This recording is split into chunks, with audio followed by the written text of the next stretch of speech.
It is impossible to predict what your future will be. However, when it comes to relationships, I can predict how well your relationship will go if you never spend quality time together. It is extremely important to nurture your relationship, just like you nurture plants. There needs to be sunlight. It needs to be rain and nutrients for the plant to grow. It has to have good soil or a good foundation.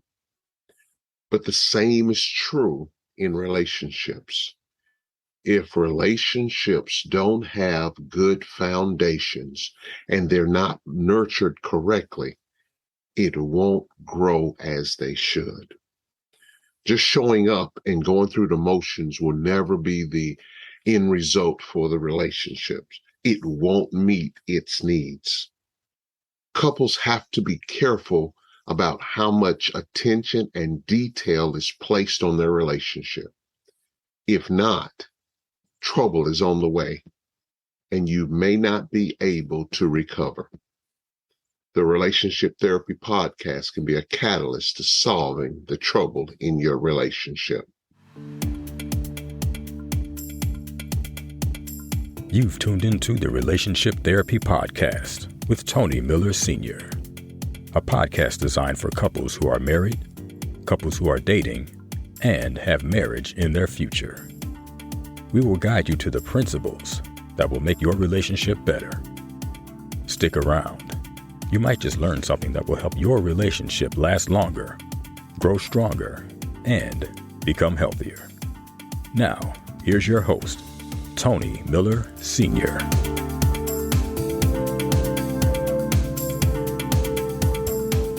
Hello, everybody. I'm your host, Tony Miller Sr., and welcome to another episode of the Relationship Therapy Podcast. I'm glad you're listening to this episode. I appreciate all my listeners who are commenting about this current series. This is the third episode of the series entitled The Examination of Cheating. And we will take it to another level in this particular episode. So far, we've talked about in the first episode of this series, the impact temptation has on relationships.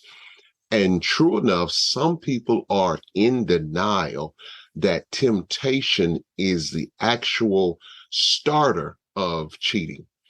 You will not cheat if there's no temptation there to tempt you.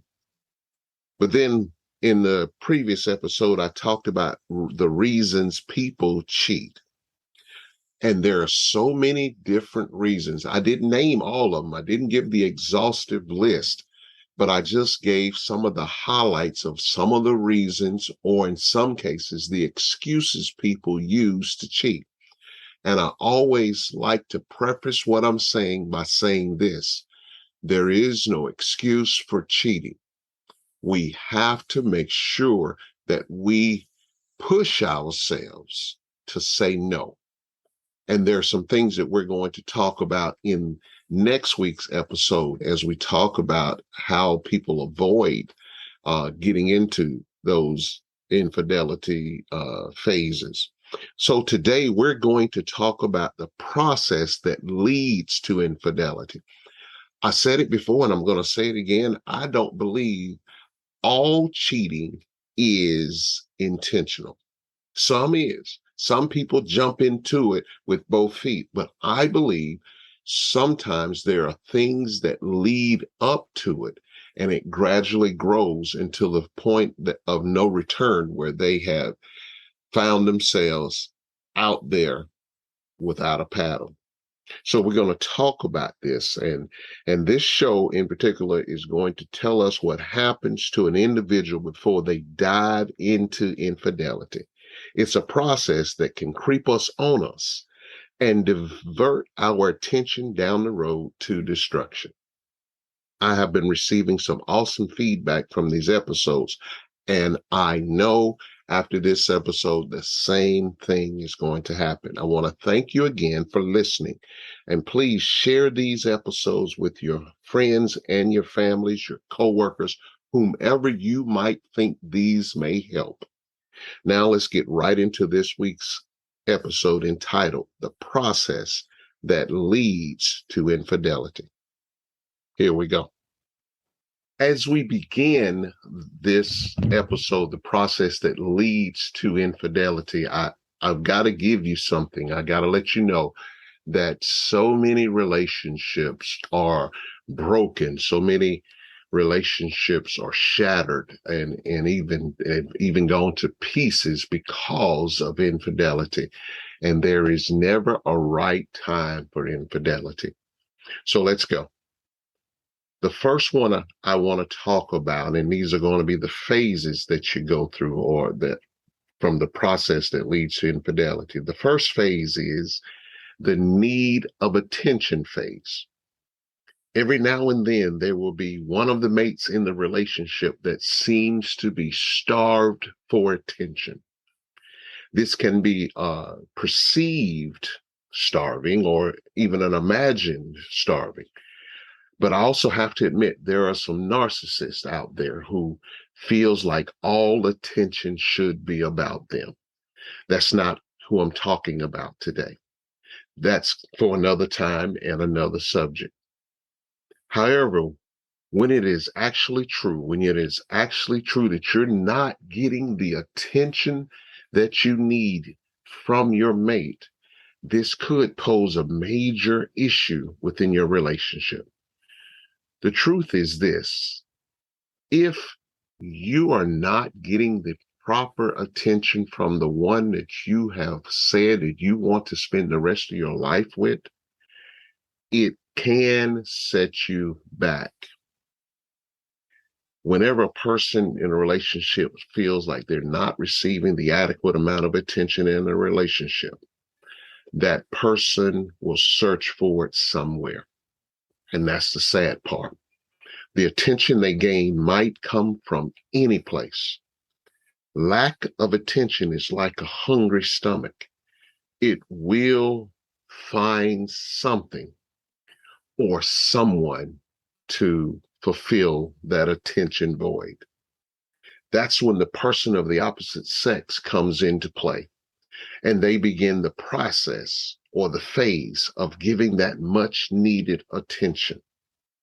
I won't say that it is always intentional, but too often it could possibly develop into something else if there is no one being careful. Just know, if you're lonely, they are also seeking attention. Whoever feels that void will do. It doesn't matter. It could just be a coworker. It could be a church member. It could be somebody in the neighborhood or just somebody that you met. But if they give you the attention that you're starving for, the attention that you're not getting from your mate, that will do for them. It might only involve conversation, but the conversation delivers what's needed and maybe even delivers something that's not needed. During the conversations, your comfort level may lead to our next process that begins the infidelity. That's when we tend to start breaking the boundaries of our relationship. Once this boundary is broken, it can allow the individual to move to another dangerous phase. So that's number one, the need of attention phase. But then here's number two, the broken boundary phase. During this phase, the person is lacking attention, begins to overshare with the one that they have started the conversations with.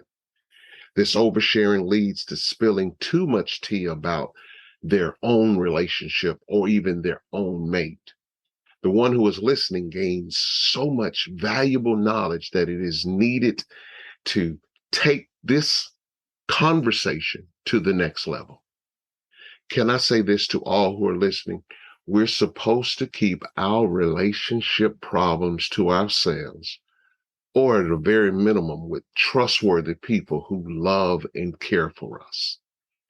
The moment you start telling other people what goes on behind your closed doors, or what doesn't go on behind your closed doors, these other people may start making you their prey so that then you can get into the relationship problems that you may find.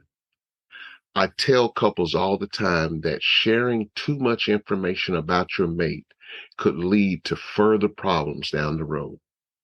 It's important to know that everyone you talk to about your business is not always trying to help.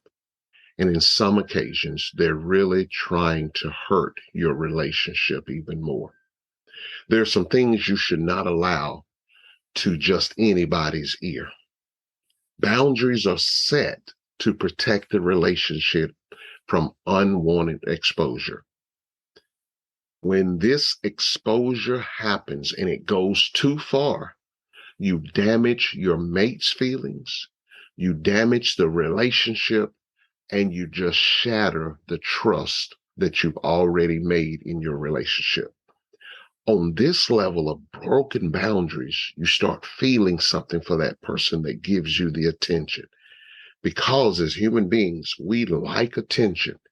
It begins to start feeling comfortable. And anytime we're comfortable with someone who is not our mate, we begin to let our guard down. Let me say that again. Anytime we're too comfortable with someone who is not our mate, we begin to let our guard down.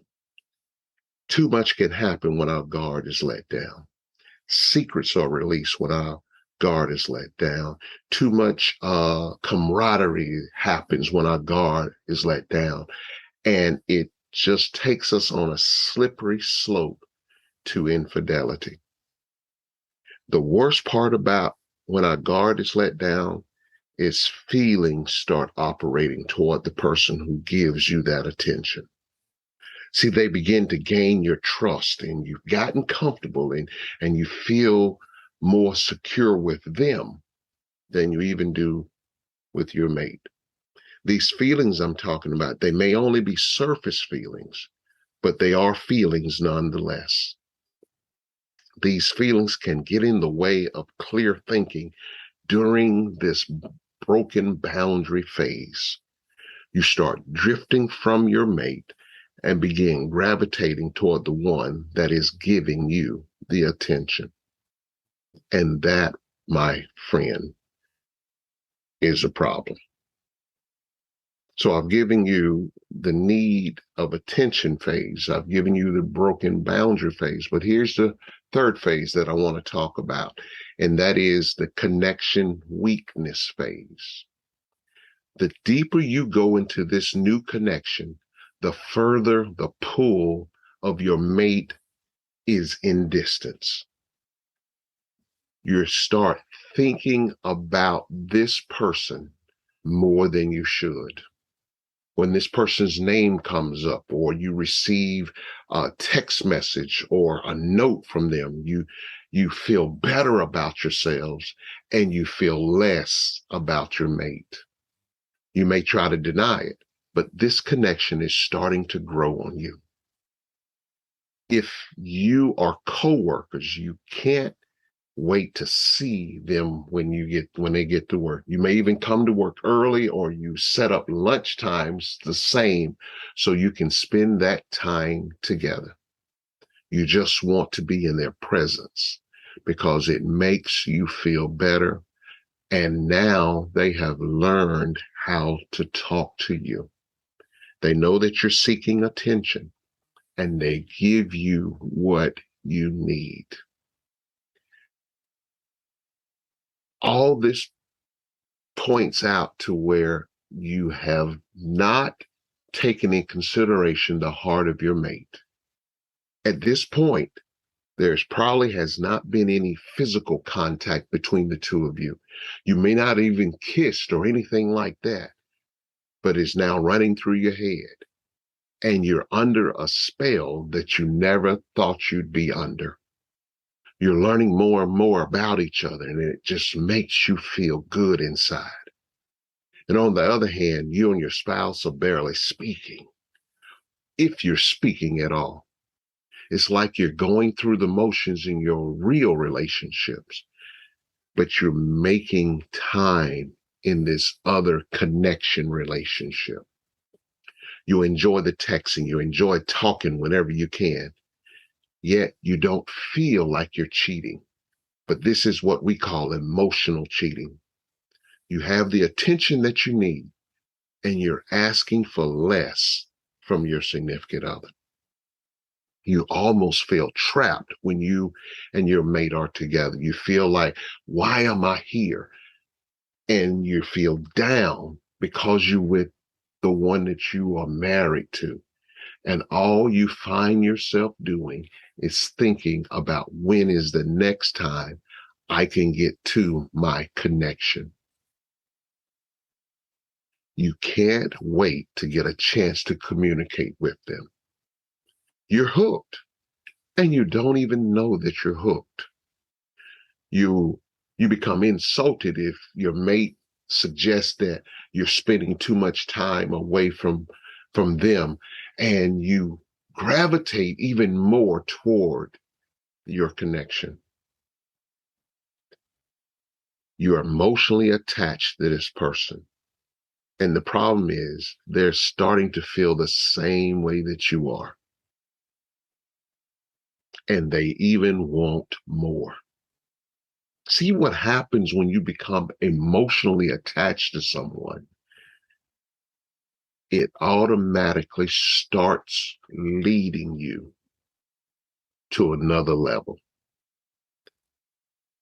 You you haven't been all the way innocent because you're emotionally cheating, but this person is now giving you signs and some type of way that you see these signs and pick up these signs, and you know that they are looking for more from you.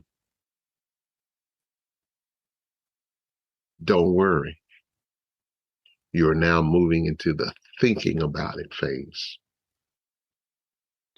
So, number one, we were in the need of attention phase. Number two, we were in the broken boundaries phase. And then number three, the connection weakness phase. But here's the final one that we're going to talk about in this episode, the thinking about it phase. Once you reach this phase, you're grumpier than normal. You seem aloof to your mate and you become very argumentative with them. And they see that you're angry and they start blaming themselves. But the problem is not them. The problem is you, because you're now contemplating doing something that you said you would never do. But now you're possibly thinking about doing what your flesh wants to do. I know it doesn't make that much sense, but our flesh enjoys pleasure. It's designed that way, but it's designed also by God to have pleasure inside your relationship. You are a ticking time bomb and you're ready to explode because this decision can be detrimental to your relationship. Here are a few things that's going on inside your head as you are in this thinking about it phase. One thing you're thinking about is, can I actually get away with this? Can I get away with having this relationship outside my marriage, this physical relationship? Another thing you could be thinking about is maybe this is just going to be a one-time thing and then it's going to be over. And then me and my outside connection are just going to go back to where we were as just conversation friends. How many out there know that once this happens one time, both of you are going to be tempted again and again and again? And then you're also thinking, what happens if my mate finds out? Will the relationship be over or can we work it out? But when you really get to the depth of your questions that you're asking yourself, here's the question that is deep. Does your mate deserve this treatment? Am I being faithful? Am I holding up my end of the relationship? Those are just some of the thoughts that you're thinking as you're thinking about it phase. All of this could be possible thoughts that you have. But the key is, how will you decide? This all started because you felt attention deprived at home. You were starving for attention and you got that attention. And you felt like just having these conversations, I wasn't physically cheating, but then you became emotionally connected. And that is cheating. And here you are now on the verge of physically cheating. And there may not be any turning back. You have to reach back into your memory bank and think about your mate and realize that this is wrong. Think about all the good times. Think about when you got married. Think about when you fell in love. And make sure you start focusing on that to prevent you from going deeper in your connection. Think about what your relationship actually means to you. Maybe you did need some attention, but could it be that you should have just had the conversation with your mate to allow them the opportunity, to allow them the time to make those changes, to fill those voids of no attention for you? At this time, I suggest that you pray. And you really should have been praying through this whole process, because now you're about to make a decision that could actually mess up the rest of your life.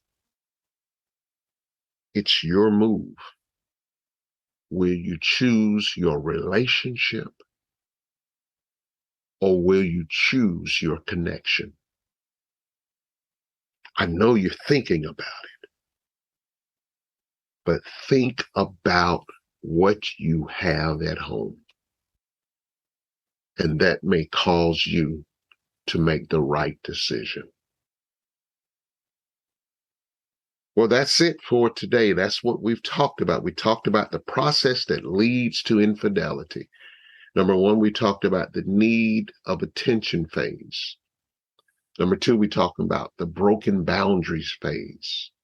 Number three, we talked about the connection weakness phase. And then finally, we talked about thinking about it phase. And it's up to you. The ball is in your court. What decision will you make? I would say choose your mate. Because I believe if you go ahead and choose your mate and have those much needed conversations, changes will happen in your relationship. I found that to be true for myself. As we close today, I just want you to remember, again, cheating should never be your answer. And as always, remember, it takes two to make a relationship work. Thank you for listening to the Relationship Therapy Podcast with Tony Miller Sr. We hope you have enjoyed this episode. Tune in next time for more insight on how to make your relationship better. If you have any questions, please email us at tmrelationshiptherapy@gmail.com. We would love to hear from you. Until next time, remember, it takes two to make the relationship work.